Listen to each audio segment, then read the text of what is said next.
Most imagine the tabernacle as a simple tent set among sand and wind, a humble shelter for a people newly freed. Yet what they built at Sinai was neither casual nor crude. It was a sanctuary whose measure and material answered a divine pattern, a portable house for a holy presence, crafted with skill, paid for by spoils, and animated by a gifted few whose hands turned desert offerings into objects of worship. If you will stay with this account to the end, subscribe to the channel, ring the bell for notices, and give a like if this close reading of the text stirs your wonder. It helps us keep seeking the detail God hid in history and brings forward the next study, how Solomon later raised a stone temple that echoed the tent's pattern. The Lord spoke to Moses on the mountain, and what Moses received was not merely instruction, but a model, a heavenly pattern to be obeyed. Moses descended and relayed words that shaped a people. Gold and silver and fine linen would be required. The ark and the table and the lampstand would stand where only the chosen might step. A veil would separate a most holy place. The command seemed to the people like a summons into the realm of the impossible. Freed slaves were to build a dwelling worthy of the Maker of heaven and earth. Into that summons, God placed two names: Bezalel, son of Uri of the tribe of Judah, and Oholiab, son of Isamach of the tribe of Dan, were stood forth. They were named not for show, but for capacity. The text declares that Bezalel was filled with the Spirit, endowed with wisdom, understanding, knowledge, and with all manner of workmanship. Oholiab was given to be his assistant and to teach. Where the people had once known only labor, God now appointed leaders to teach craft as sanctified work. Bezalel had been a man of wood and metal in his prior life. The memory of it lay in the calluses of his hands and in the measured steadiness of his eye. The spirit that came upon him did not erase what he knew, it honed it. He walked through the camp as one who had heard a word and then must make it visible. He went from tent to call artisans, men who had labored in the Egyptian workshops, women who had woven at looms, smiths who had known how to bend and beat metal. To some, it must have come as wonder. Former bondage turned to vocation, and to others a haunting weight. The work must match the pattern, or it would not stand. Their first task was the gathering. When Moses proclaimed the call for contributions, the people brought willingly. Gold and silver, fine linen and goat hair, ram skins dyed crimson, acacia wood, oil for the lamps, spices for incense. They placed them before the tabernacle of meeting. The gold had come with their leaving from Egypt, vessels plundered, treasure carried off. In the night of the Exodus, that gold would be worked and reworked until it became leaf thin enough to overlay wood to form the delicate settings of a lampstand, to make a breastpiece that would carry the names of the tribes. There was no single workshop that held all skill. Rather, the camp became a constellation of stations. Under canvas and beneath the shadow of larger tents, men fired clay furnaces set low to the ground. These forges were simple and honest, pits lined with fired clay, mouths braced to hold crucibles, and bellows worked by hands or by a foot press that could pulse air into the charcoal. It is a plausible reconstruction that acacia charcoal fed those fires. The timber of Sinai is poor in quantity, but acacia resists decay and burns hot. Bronze and copper were melted down, impurities skimmed by ladles, and the molten metal poured into molds to form hooks, rings, and the utensils of the tent. For the finer work, beaten gold demanded patience. Thin sheets hammered over wooden stakes, annealed and hammered again until the gold took the pliant memory of the artisan's design. In the timber shops, carpenters set out the acacia beams. The boards, 48 in number for one side and the same for the other, each set into sockets of silver, were seasoned and planed. Where the record names acacia, it means wood that holds under desert change. It is not the glossy tree of the Nile, but a hardy growth that will not warp with sun and sand. Each board would be grooved and tenoned, held together with bars that passed through rings to make a frame that could be mounted and later dismounted in the march. The weight of such a structure was not nominal. It required coordinated teams to raise a wall, to lay a bar, to set a socket. The people learned to move as a dance of strength, 2 at a corner, 3 at the bar, so that the tent could be a house and yet remain portable. Textiles were a marvel unto themselves. Women skilled at dyeing and weaving took the threads of fine linen and wove them into curtains embroidered with cherubim. They worked in colors that carried meaning: blue, purple, and scarlet.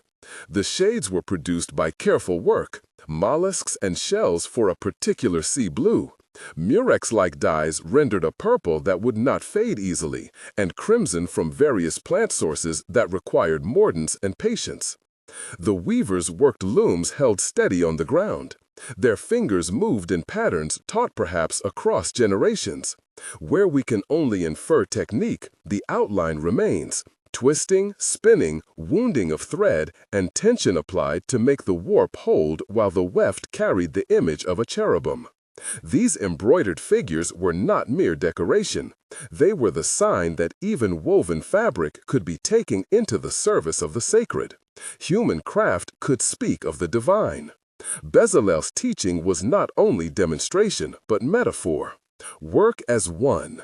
Who stitches the visible to the invisible, he told them in tones neither proud nor hushed.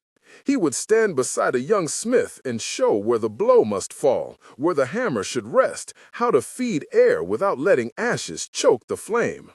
Oholiab moved among the looms, half smiling at a stubborn pattern and quick with a steadying word. Their leadership was practical: rotation of labor, provision for water, shelters for those who sewed late into the night when the day's heat made metal vivid and the hands burned. There were tensions. The desert offered less water than temperate lands. The forges thirsted.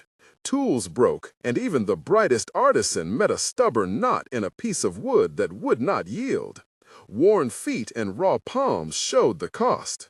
Yet these were not tales of despair so much as episodes of discipline. The work taught a freedom of a different sort: obedient attention to detail, the humility of apprenticeship, the discipline of repetition. The sacred furnishings demanded secrets within craft. The Ark of the Covenant would be built of acacia and overlaid with pure gold, with cherubim at its lid to shadow the mercy seat. It had rings and poles, poles that would be used to carry it without uncovering its golden face. The table of shewbread would have gold trim and dishes to rest the loaves. The lampstand of beaten gold, the menorah, required chiseling and shaping so that its arms bore cups and bulbs and flowers in a single unified cast. That lampstand had no small technical demand. To keep oil in small reservoirs and wicks trimmed, the gold must be formed so the light could be tended night by night, a flame within the tent. Some crafts required partnership across gendered lines. The fine work of the priestly garments, the ephod, breastpiece, or hashin, the robe with bells at its hem, brought together metal workers and weavers. Stones were set into the breastpiece, 12 stones, a stone for each tribe, set in 4 rows of 3. Each stone cut and polished, held in settings of gold. The stones were not merely ornament, they bore names and functioned as a remembrance. The hem of the high priest's robe carried a line of bells and pomegranates, gold bells matched with bluish discs of fabric, whose sound would mark the movement of the priest in service. Exodus reasons the bells as a safeguard. Their sound gave notice, their ring made present the one who entered where holiness required caution. At times, the artisans faced moral strain, when human fear or misdirected zeal sought simpler gods. The well-known incident of the golden calf, which followed Moses' prolongation on the mountain, had consequences that rippled. The people's heart could be fickle. They would give gold for a God-ordered tabernacle, and then, in a sudden turn, use similar metal for an idol. Yet the making of the tabernacle required a renewed consecration.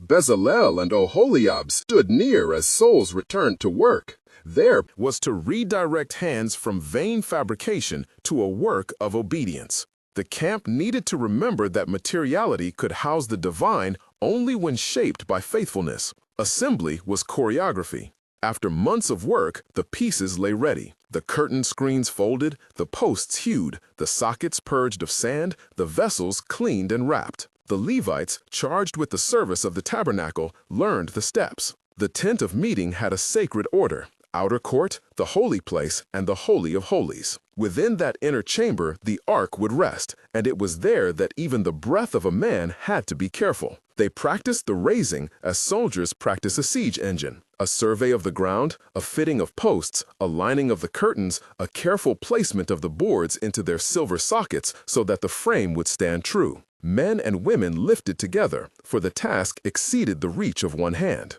When the first lighting of the lampstand occurred, there was a hush. Oil, olives pressed and refined, was set in the small basins, and as a hand lifted a wick, the flame took. It is likely they observed the lamp carefully. Flame in a tent demands attention. A lamp that guttered or smoked could condemn the work as careless. A steady light was proof of both technical vigilance and ritual fidelity. The scent of burning oil mingled with the resin of the curtains and the faint metallic tang that came from polishing a gold surface. No single sense could contain the scene. The place became a compound of textures and odors and low murmured prayers as the people watched. Moses inspected with an austere tenderness. He was not only the bearer of the pattern, he felt the weight of the nation in every stitch and every seam. He walked the camp's workshops, asking for the details and listening to reports. When the tent was set and the vessels in place, he stood aside and looked, mindful of almighty instruction. The narrative makes clear the validation of the work through God's acceptance. The model had to be obeyed, and then God would fill the obedience with presence. Then the most decisive moment arrived. The cloud of the Lord covered the tent of meeting, and the glory of the Lord filled the tabernacle. This was not a metaphorical approval, but a palpable sign, a hovering that signaled approval and revealed that the pattern had been matched by faithful hands. The weight of that cloud was not made of smoke and wind only. It carried with it silence and the change of the space from ordinary to sacred. People in the camp witnessed as the dwelling roused into divine taking. It was as if the fire of the furnaces had been transmuted into a hallowed cloud that lingered, instructing them that workmanship could be more than craft. It could be a meeting place for God. Afterward, the tent became mobile. The design for disassembly and reassembly, a remarkable engineering feat for a sacred building. Rolling, packing, and lifting became a practiced routine. Over the years, the people learned to pack the holy things with reverence. Poles left in to carry the ark, the curtains folded in a particular way, the pieces nested like a puzzle. For 40 years, the tabernacle traveled as the cloud directed, a portable point where heaven and earth touched. That mobility taught the Israelites a discipline. God was not confined to a temple of stone. Rather, God dwelt where obedience and faithful craft prepared a place. Bezalel and Oholiab's influence endured long after the first building. They taught a generation, and that generation taught another. Craft became a sacred vocation in Israel. Artisans learned that their work carried theological weight. The breastpiece with its 12 stones, the lamps that burned each evening, the columns that held the curtain, they each told a story of a people who transformed the spoils of bondage into instruments of worship. It is tempting to reduce those who labored to mere technicians, yet their interior lives mattered. A smith may have remembered the heat of Egyptian furnaces and the cruelty of overseers, yet here his hammer struck with a different intent. A weaver may have known how to conceal a knot so that a pattern would not show its seam. She brought that knowledge and, in the pattern of the cherub, embedded prayer into thread. The moral of their toil was not that human skill was sufficient. Rather, skill married to obedience opened a space for God. Beyond the immediate camp, the tent story continued in time.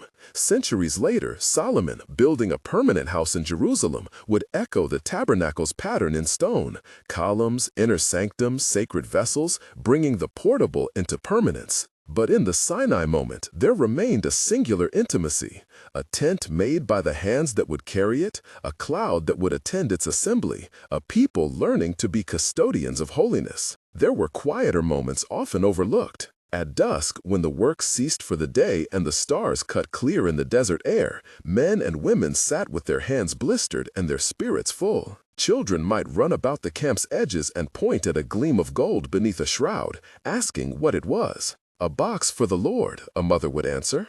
The artisans spoke in low voices, plans for the next day, worries about water supply, a rueful joke about how a stubborn peg would not take. In such humanity lay the sacred, ordinary lives transformed by purpose. Technical questions remain for those who study the account. How were the gold leaf and the beatenwork achieved with the tools of the time?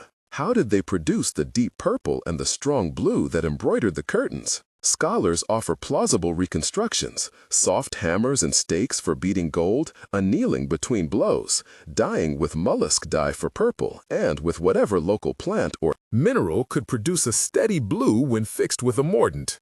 Clay forges and bellows, perhaps foot-operated, would have been the likely method to reach the metal's melting point without modern fuel. These conjectures do not aim to replace the text, but to make the ancients' accomplishments intelligible. Indeed, the remarkable part is not only that an inspired plan was received, but that a people had the knowledge and resource to enact it. There is also the matter of judgment and safeguarding. The interior of the tent demanded rules. Priests approached the sacred things with restraint. The bells upon the hem of the high priest's robe announced his presence so that none might mistake his approach. The veil separated the holy from the holiest as an embodiment of the boundary between creator and creature, approached only under God's terms.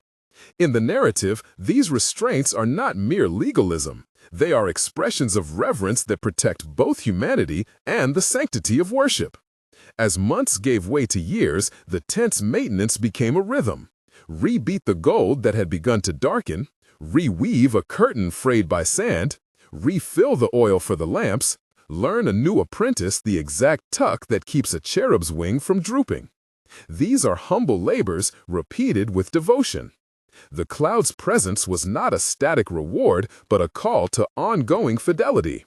Care the work required, and the Lord's manifest presence would continue to dwell.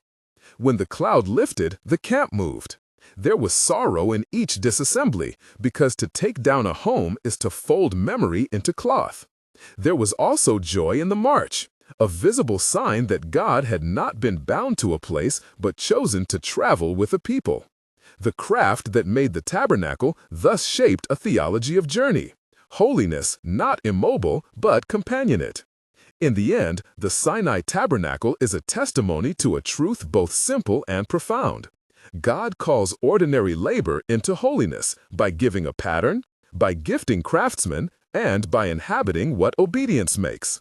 The people's wealth, wrested from bondage, returned to God as service. The Spirit's filling of Bezalel shows that skill, when granted by God, becomes an instrument of worship rather than mere display. There is much yet to be told. Finer examinations of the priestly garments, more about the daily life of those who tended the lamps, and an extended look at how the tent's design echoes in Solomon's later temple. But the core remains. When a people obey the pattern revealed on the mountain and bring their hands to the work, heaven answers with presence. The tabernacle was and remains a sign that God can dwell among a people who have learned to make the ordinary holy. The garments of the priests were not mere finery. They were instruction stitched into cloth. The ephod lay over the shoulders of the high priest, its woven colors, blue, purple, scarlet, echoing the curtain and the tent's hangings, a living continuation of the mountain. Upon the ephod rested the breastpiece, a square of fabric set with 12 precious stones, each stone bearing the name of a tribe. When the high priest moved, the weight of those names moved with him. The garment made tangible the burden and blessing of representation. The robe beneath bore a hem of bells and pomegranates. The tinkling of bronze announced approach, a sound both practical and sacramental, so that none would rush into the place of meeting unbidden. A mitre crowned the head, and on its front the holy name was set, a visible reminder that the ministry of intercession was performed under the authority and the presence of God. To tend these vestments was a sacred craft in itself. Linen woven fine, threads of gold drawn thin and worked until they lay like a veil of light. Such work required patience and an apprenticeship that passed skill from father to son, from master to apprentice. The embroidery of cherubim upon the inner curtains was executed with patterns that spoke of heaven. Two wings spread toward one another, a face turned toward the heart of the tent. Those who cared for the garments learned to carry not only cloth but covenant, to mend a tassel as though they repaired an altar. In the daily round, the priest's garb was handled with washings and rituals that set it apart. It was laundered in prescribed ways, an act that taught a people the difference between the ordinary and the sanctified. So too, the lampstand's keeping became a liturgy of the ordinary. Each morning and each evening, the appointed hand trimmed the wicks, poured the clear oil, and set the lamps so that their light might burn without smoke. The instructions for the lamp's tending were not incidental. They shaped rhythm. Pure olive oil, beaten and clarified, was brought in vessels. The Levites organized rotas, assigning names to times and tasks. The lamp tenders learned to read the subtle signs of lamp and wick. The way of flame bent toward drafts, the darkening of metal from soot, the small beads of oil that gathered where the gold had been filed. In the cool hours before dawn, a quiet moved through the court as lamps were relit, and the golden branches reflected a pale, steady brightness that seemed at once domestic and divine. The work was humble and ongoing. To polish the menorah took elbow grease and a steady hand. To refill the lamp required a careful eye lest the oil be mixed with impurities. There were stores to manage. The jars of oil in their rooms, the ladles and snuffers hung in their places. There were measures to keep and tithes to allocate so that the supply might not fail. Children who grew up near the tent watched apprentices come and go, and some of those children were later counted among the caretakers who learned how to house light without greed, to keep flame and not make spectacle. The discipline of tending taught restraint. Light must be sufficient, not ostentatious. Presence must be consistent, not intermittent. Such daily devotionals of labor, mending, polishing, trimming, were not merely serviceable tasks, but acts of theology. The artisans and the keepers learned that God's nearness did not abolish work. Rather, it transfigured it. The tent's maintenance rehearsed an ethic. Holiness is sustained by fidelity to small, repeating attentions as much as by grand oblations. To care for the lamps was to rehearse watchfulness. To mend the curtains was to rehearse steadfastness. To tend the garments was to rehearse representation. Centuries later, when Solomon rose to build a house for the name, he and those about him drew deeply from the pattern given at Sinai. The temple's plan took up the tabernacle's language: an inner sanctum, a veil, sacred vessels, and a place for the ark, yet now set in cedar and stone, overlaid with gold that would glitter under a different sky. The permanence of the temple answered a longing for settled worship. The craft of the desert would find a new stage. Timber and stone were brought from distant forests and quarries. Skilled hands from Tyre and Lebanon were sought. Men who knew the shaping of cedar and the working of bronze were called and commended. The record gives names to some of those craftsmen. A man of Tyre, skilled in bronze, was set to fashion the sea and the basins and the capitals that crowned columns. He cast great vessels and hammered out forms that would not bend in the heat of many winters. The same motifs reappeared: cherubim above the inner place, lampstands polished to gleam, braided work of gold and blue that echoed the old curtains. Even the pillars at the entrance, strong and named, spoke a language of covenantal steadiness. When the priests finished their tasks and the ark was set, the cloud came again, and the house was filled with glory as once it had filled the tent. The permanence did not annul the tent's teaching, it amplified it. Yet there remained a difference of tone between the portable and the permanent. The tent taught mobility. God journeys with a people who must learn to carry holiness. The temple taught settlement. God honors a place prepared and ordered for worship. Both, however, pointed to the same truth: divine condescension to human means. In both places, the voice of the craftsman, the steadiness of those who trimmed lamps, the integrity of the priest's garments, and the fidelity of those who kept them constituted a covenantal ecology in which heaven touched earth. And so the story of the tabernacle continues to teach. Its cords and clasps, its beaten gold and embroidered cherubim, its lamps and looms passed from hand to hand across generations. The making and the keeping preserve memory, that peoplehood is bound up with skill offered back to the Lord, that ordinary labor may be sacramental, that a tent's cloth can carry the weight of a nation's worship. In workshops and on hills, the sound of hammer and the soft rasp of a shuttle remain liturgies. The presence that once rested on the mountain keeps calling out craftsmen and keepers alike, those who will learn to make, to maintain, and to move when the cloud commands. There is more to say of the temple's vessels, of the voices raised when the house was dedicated, and of how the memory of Sinai shaped law and liturgy thereafter. But the pattern stands clear. God gave a design, a people answered with skill, and in that exchange the ordinary was made holy. The tent's teaching endures in the steady hands that care for worship, in the measured work of those who keep the light, and in every faithful repair that refuses to let memory unravel. The narrative of making and keeping thereby becomes a mirror, one that reflects how a worshiping people live when they choose obedience, craft, and care over convenience and neglect. When the day of dedication came, the city was moved as by a great tide. Men and women came from the villages and the high places, elders with staffs, young men with hair still tasting of dust from the road, mothers who had kept birth and bread in their hands. The Levites took their stations as the scrolls had prescribed. Trumpets were lifted and sounded, cymbals answered. The deep voice of those appointed to sing rose like wind in the cedars. Burnt offerings were prepared at many altars. The air filled with the smoke of sacrifice and with the sweet, heavy breath of incense. Gold and bronze caught the light from the lamps and sent it back in 1,000 small flames. The vessels of the house lay arrayed like the work of a single, careful mind. The great sea stood upon its oxen, its brim polished until the image of the sky trembled on its face. The basins and bowls lay in order, ready for use. The lampstands were set to receive their oil. The tables received the loaves.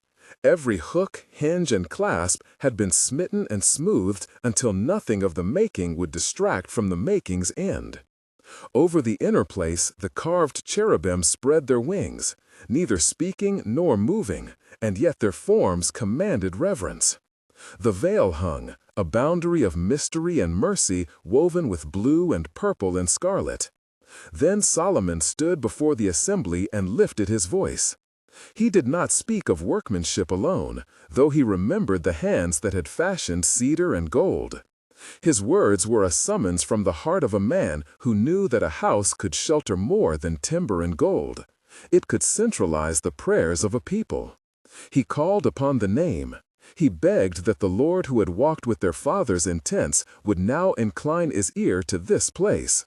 He asked that heaven, the place of God's throne, would be attentive, that when men prayed toward that house, God would hear from his dwelling place and answer. He named the sins that rend a people and entreated forgiveness. He named the journeys that break a household and entreated return. He named the struggles of war and plea for justice. He named the needs for rain and harvest and asked mercy. In his speech, the words of Sinai and the petitions of the sojourners met. Law and longing braided together. As Solomon finished, the assembly offered up the appointed sacrifices. Fire came down from heaven and consumed the burnt offerings and the sacrifices upon the altars. The cloud, which had once rested upon a tent in a wilderness and had led a people by day and by night, filled the house of the Lord so that the priests could not stand to minister by reason of the cloud. Their faces were veiled, their hands stayed. The people bowed their faces upon the ground and worshipped, for the glory that had attended the portable dwelling had come to the permanence the king had raised. Some wept aloud. Others stood silent with the weight of memory pressing them to the earth. The wonder was not spectacle alone, it was confirmation. The design given long before had found its echo in stones and beams, and God had accepted what human hands had offered. The days that followed were given to making order. The Levitical singers were set in their courses. The gates and chambers were assigned. Men counted and arranged as had been commanded. The vessels and garments were entrusted to named keepers. Names of those who would watch the lamps and sound the trumpets were written in the rolls. Craftsmen who had fashioned the house now taught others. Apprentices learned to fold fine linen, to beat out silver without flaw, to file bronze until it took the line intended. The music of the temple required both voice and vigilance. The tuning of strings and the ordering of songs became practice as sacred as any benediction. The daily round, preparing bread, trimming lamps, polishing plates, setting out cups, became once more a liturgy of hands. And the lessons of the tent breathed through these practices still. Where the tabernacle had trained a people to carry holiness, the temple trained them to keep it in place. Yet neither teaching annulled the other. Men were taught that permanence required care. A fixed altar did not make devotion effortless. Rather, it called for steadiness, to keep the light, to mend the robes, to remember the pattern. The same humility before God that had led the tent's keepers to fold curtains with careful fingers now led the temple stewards to wash basins with the same reverence. The workmanship had changed in scale, but the prayer beneath it remained. That human hands, however skilled, be instruments of obedience and not of pride. In the workshops near the hill, the old artisan who had once guided the framing of the tabernacle sat now by a younger bench. His hands had lost some of their quickness. His eyes had learned to see the thin line by which a vessel keeps its purpose. He taught the boy to measure with the eye of the heart as well as the eye of the hand. Let the join be true, he would say, and let the join be small. The place of the join should not call attention away from the offering. The boy listened and began to understand that the craft's end was not the glint of gold, but the silence that allows worship to speak. So the temple stood, a locus of presence and of memory. Its vessels were not mere objects, but carriers of meaning. Its music was not mere sound, but speech shaped to prayer. Its laws and liturgies were not cold rules, but ways by which a people kept covenant in the ordinary tasks of life. From tent to temple, from shuttle to censer, an ethic threaded through. That faithfulness is the little work repeated, and that the small fidelity of one generation hands its truth to the next. In that exchange of design given and skill returned, the house for the name became a mirror, reflecting how a people live when they choose obedience, craft, and care over vanity and neglect. Yet, even as praise rose and vessels were tended, memory kept its double edge. The permanence of stone taught confidence. The remembrance of the cloud taught dependence. Those who kept the house would learn in time that care is never finished. Lamps must be refilled. Curtains will fray. Songs must be taught anew. The covenant requires continuance as much as it once required movement. And so the work of making and keeping pressed forward into the days that followed. Careful, unostentatious, and certain that in the faithful repetition of small acts, the voice of God might be heard and the life of a people be preserved.